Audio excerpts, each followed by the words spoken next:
Bismillahirrahmanirrahim. Assalamualaikum warahmatullahi wabarakatuh. Sahabat beriman yang dirahmati Allah, agama Islam memiliki sederet ibadah yang bisa dijadikan umat muslim sebagai perantara untuk memperlancar datangnya rizki. Salah satunya ialah sholat duha. Pasalnya, dalam ajaran Rasulullah Shallallahu Alaihi Wasallam, sholat duha merupakan ibadah yang sangat dianjurkan oleh beliau lantaran melekat berbagai macam keistimewaan pada ibadah tersebut. Sayangnya, di balik keistimewaannya yang bisa membuka pintu rizki, sholat duha ternyata mampu menghambat rizki. Kenapakah hal tersebut bisa terjadi? Tonton terus video ini hingga akhir agar tidak sesat. Namun sebelum lanjut, sudikah kiranya untuk klik tombol like-nya terlebih dahulu sebagai bentuk dukungan untuk channel kecil kami sehingga menjadi besar manfaatnya untuk orang banyak dan semoga dilancarkan rezekinya. Amin ya Rabbal Alamin. Terima kasih. Sahabat beriman, pasti kalian pernah mendengar pernyataan satu ini. Dikerjakan mendapat pahala, ditinggalkan tidak menghasilkan dosa. Seperti itulah sifat ibadah sunnah. Akan tetapi, ibadah sunnah tetap saja tak bisa dianggap remeh. Salah satu keistimewaan ibadah sunnah ialah mampu menutupi kekurangan pada ibadah wajib. Sebagaimana dalam sebuah hadis Rasulullah Shallallahu Alaihi Wasallam yang bersabda, amal yang pertama kali dihisab pada hari kiamat nanti adalah sholat. Jika baik sholatnya, maka dia akan beruntung, dan jika jelek, maka dia akan menyesal dan rugi. Allah Subhanahu wa Ta'ala berfirman kepada malaikat, periksalah sholat hambaku cukup atau kurang. Jika cukup, catat. Jika kurang, periksa lagi apakah hambaku punya sholat sunnah juga. Punya kekurangan sholat wajibnya, ditambal dengan sholat sunnahnya. Barulah setelah itu, amal sholatnya dihisab. Hadis riwayat Abu Dawud. Tak bisa dipungkiri, semua jenis ibadah wajib maupun sunnah akan diperhitungkan dan mendapat balasan dari Allah Subhanahu wa Ta'ala. Namun, terkhusus ibadah sunnah, ada banyak keistimewaan lain di luar dari yang disebutkan dari hadis tadi. Seperti umumnya sholat duha.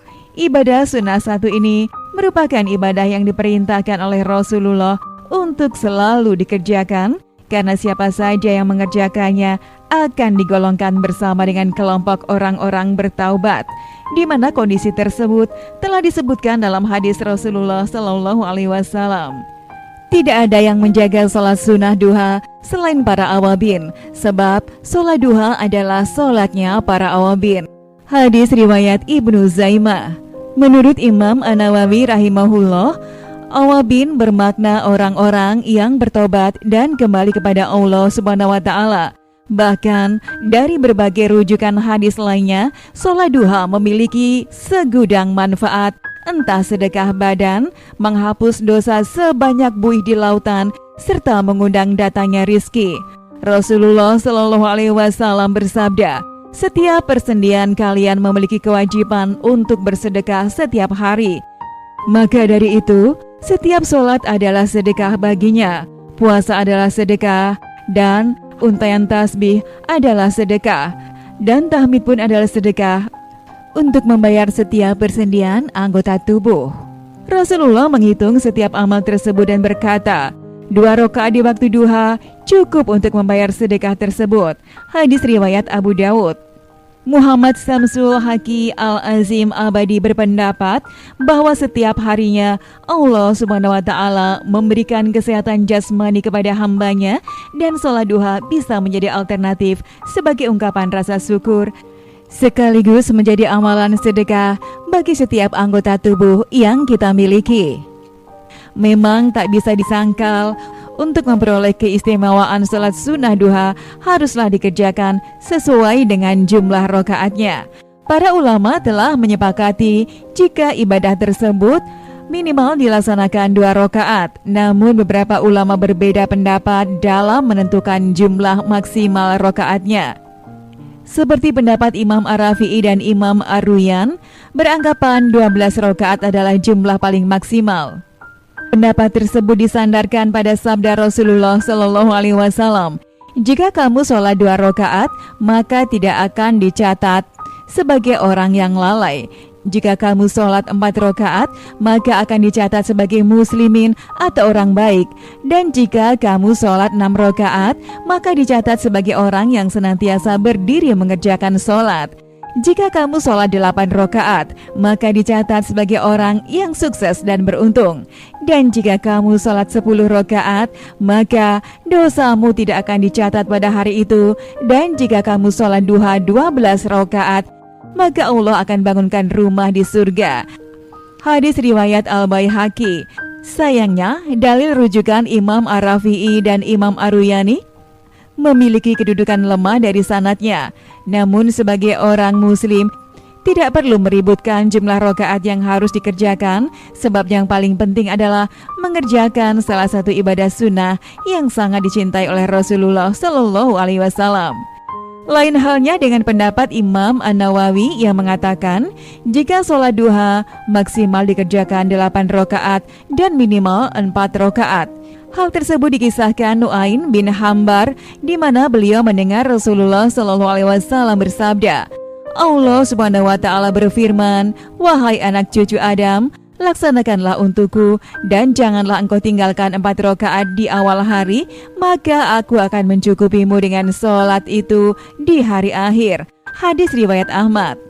Dari hadis tersebut, beberapa ulama berbeda pendapat dalam memaknai keistimewaan sholat duha, seperti dijelaskan oleh Syekh Saiful Rahman Al-Mubarakpuri dalam kitabnya berjudul Kecukupan dalam Kesibukan dan Urusan dan Dijauhkan dari Hal-hal yang Tidak Kalian Suka sampai Akhir Siang. Sedangkan Syekh Muhammad Abdul Rauf Al-Nawawi dalam kitab Fathul Qadir menjelaskan, maksud kalimat akan mencukupimu ialah keselamatan dari musibah dan cobaan hingga siang hari. Dari dua pendapat ulama tersebut, memang tidak ditemukan sebuah penjelasan yang menyebutkan sholat duha dapat mengundang rizki berupa harta. Akan tetapi harus dipahami, konsep ini tidak selalu berbentuk harta dan materi, melainkan bisa berbentuk ketenangan hidup, urusan akhirat serta dunia yang lancar dan terhindar dari segala mara bahaya. Namun, untuk mencapai keistimewaan sholat duha yang telah Allah janjikan, seorang muslim juga harus mengetahui waktu-waktu tertentu untuk melaksanakan ibadah tersebut. Menurut jumhur ulama, waktu duha dimulai ketika panas matahari sudah menyengat hingga menjelang waktu zuhur, yakni sekitar 15 menit sebelum masuknya waktu zuhur. Sekian video dari kami, mohon maaf jika ada kesalahan. Dan terima kasih untuk sahabat semua yang telah menonton video ini sampai selesai. Wassalamualaikum warahmatullahi wabarakatuh.